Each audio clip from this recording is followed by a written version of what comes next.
فيلم تبدو قصته بسيطة، تدور أحداثها في منزل كبير ومنعزل تعيش فيه زوجة شابة وهي الأم. زوجها شاعر مشهور يكبرها سنا، وبينما تود الأم أن تنجب طفلا وتجعل من المنزل فردوسا لعائلتها، يقضي زوجها وقته في مكتبه يطارد الأفكار العصية.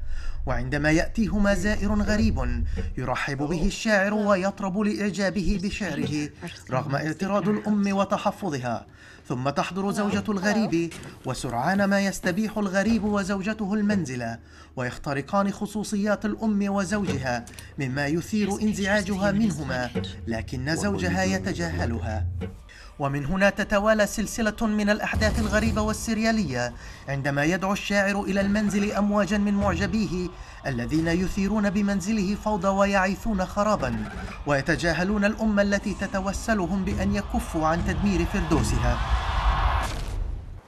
لكن في ثنايا هذه القصة استعارات ورموز أراد من خلالها المخرج دارين أرونوفسكي أن يحذر من الدمار الذي جلبته الإنسانية إلى البيئة. فالأم تجسد كوكب الأرض، والبيت يجسد البيئة، والشاعر هو استعارة عن الخالق، والغريب وزوجته هما آدم وحواء.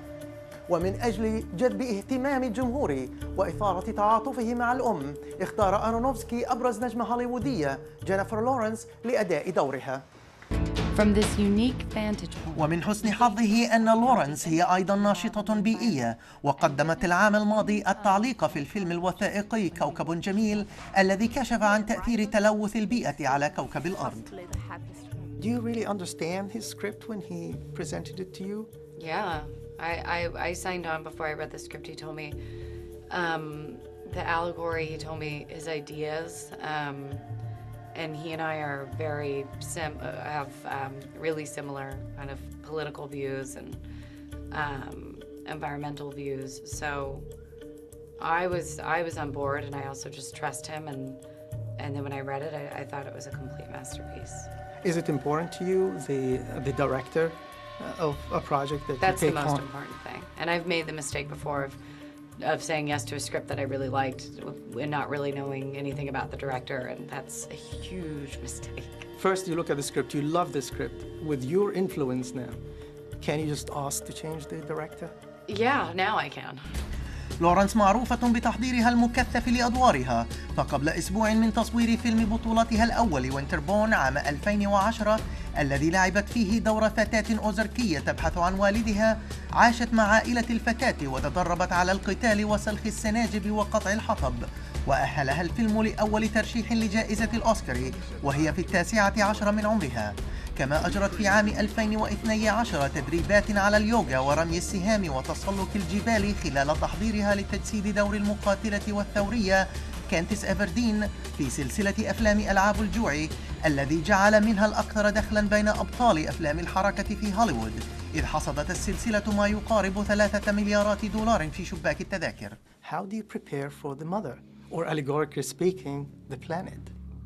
We did a lot of talking. We had a 3-month rehearsal process where we all sat around the table, the whole cast and or the main cast and the producers and Darren, the writer-director.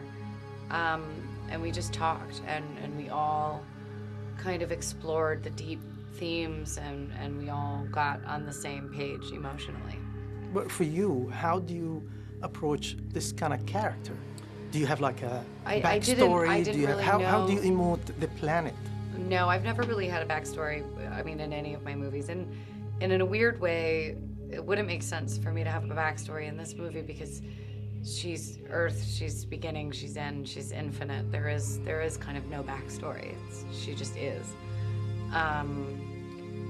I felt like when I got into the house, that was when I feel like the house and I were one organism. So getting in the house, feeling the floors, being in the clothes, all of that helped me get there and find her. Did you perceive her as the planet, or you just created a woman in your mind? It was a mixture. You know, on one level, I'm a woman who's married to a man she admires greatly, and she's soft-spoken and ignored and is passionate about her house, so that's one level. And then the other level is deep, deep love for the house. So when I'd walk down the stairs, walk up the stairs, I noticed myself touching the banister from the very top to the very bottom and vice versa, and just feeling every corner of the house. So just deep love for this inanimate object. It's not actually an inanimate object, it's a living organism.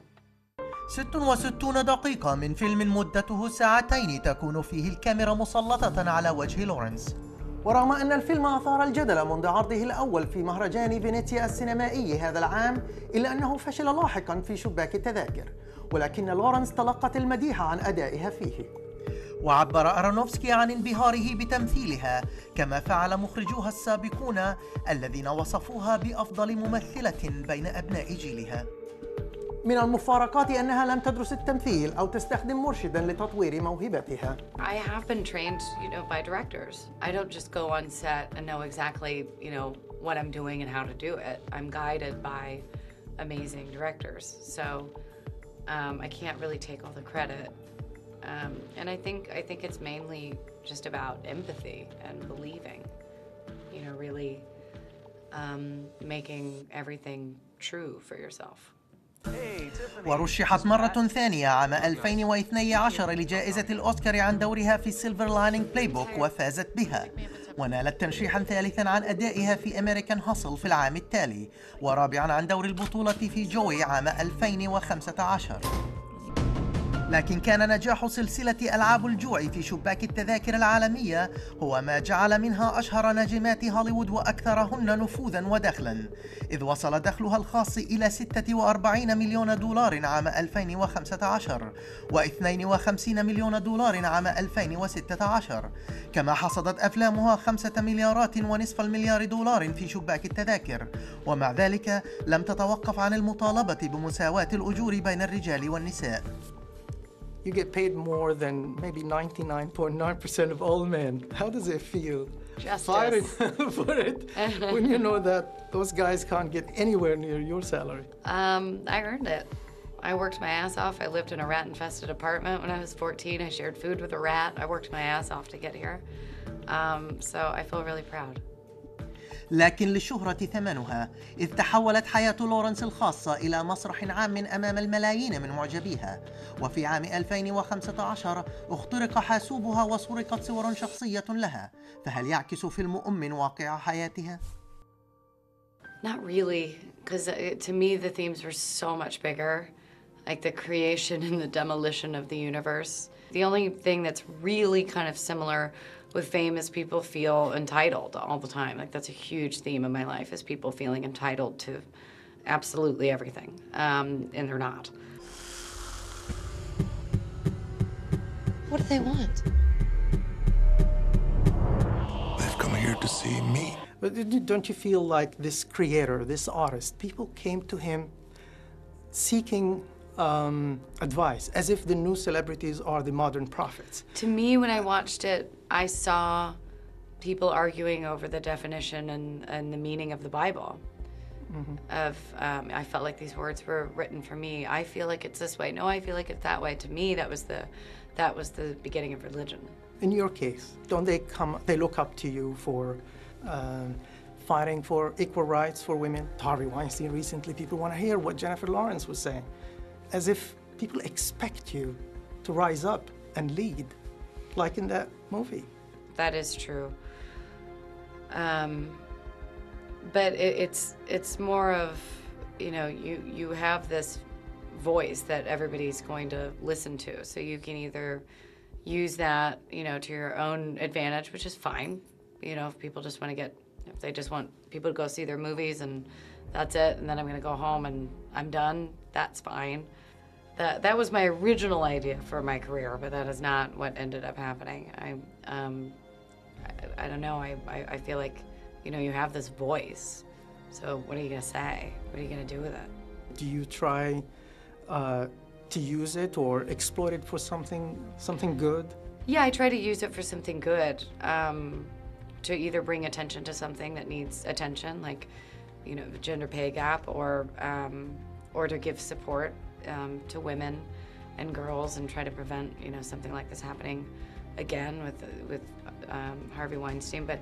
But also, I don't ever want people to forget I am an actor. ممثلة في 27 من عمرها، ولكن شهرتها جعلتها أكثر تأثيراً ونفوذاً من المفكرين والسياسيين. فهل أصبح المشاهير أنبياء هذا العصر كما ورد بالفيلم. حسام عاصي، BBC.